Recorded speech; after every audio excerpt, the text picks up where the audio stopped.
In Ezekiel 28, it tells when Lucifer fell from heaven. It says, "Thus saith the Lord, Thou sealest up the sum, full of wisdom and perfect in beauty. Thou, Lucifer, hast been in Eden." It talks about him here, all those precious stones and everything. It says, "In the day that thou wast created, thou art the anointed cherub that covereth." He said, verse 15, "Thou wast perfect in thy ways from the day that thou wast created till iniquity was found in thee." We can learn several things about Lucifer in this passage. Number one, he was created. It says so twice. He's not eternal like God is. He was created. Okay? Secondly, he was in Eden. And thirdly, he was in Eden until he sinned. Well, the Garden of Eden wasn't made till day 6.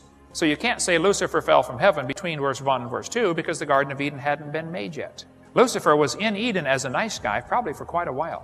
Ezekiel tells us that Satan got proud. He was lifted up. He said, "I'm a god."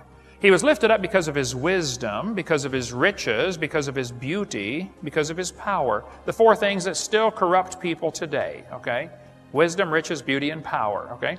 His heart was lifted up. But in Job chapter 38, it tells us before this happened, he was one of the sons of God, because sons of God in the Old Testament 5 times is mentioned. It always refers to angels. He said, "Where wast thou when I laid the foundations of the earth? And all the sons of God," the angels, "shouted for joy." Apparently, everybody was excited when God laid the foundations of the earth. Lucifer would have been in this group, and he's excited. Wow, God's going to do something on this planet. But when was that? Well, it says when he laid the foundations of the earth. Not when he created the earth, when he laid the foundations. I believe that was day 3 when he made the dry land appear. It was first created, it was a ball of water without form and void, and then he made the dry land appear on day 3, which means angels must have been made on day 1 or day 2. The Bible doesn't tell us, but it had to be one of those 2 days, because everything was created in 6 days, and Lucifer was created. At the end of day 6, God looked at everything and said it was very good. It would not be very good if the devil was running around as a bad guy. Everything was very good, okay? People say, aren't created and made different words with different meanings? No, they're used interchangeably. God said, "Let us make man in our image," so he created man in his image. The gap theory folks teach us that the first earth was destroyed and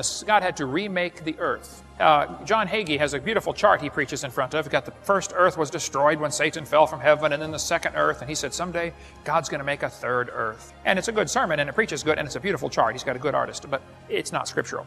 We're still standing on the first earth. Revelation 21 tells us, "I saw a new heaven and a new earth, for the first heaven and first earth were passed away." This is still the first one. It got rearranged at the flood a little bit, but this is still the first earth.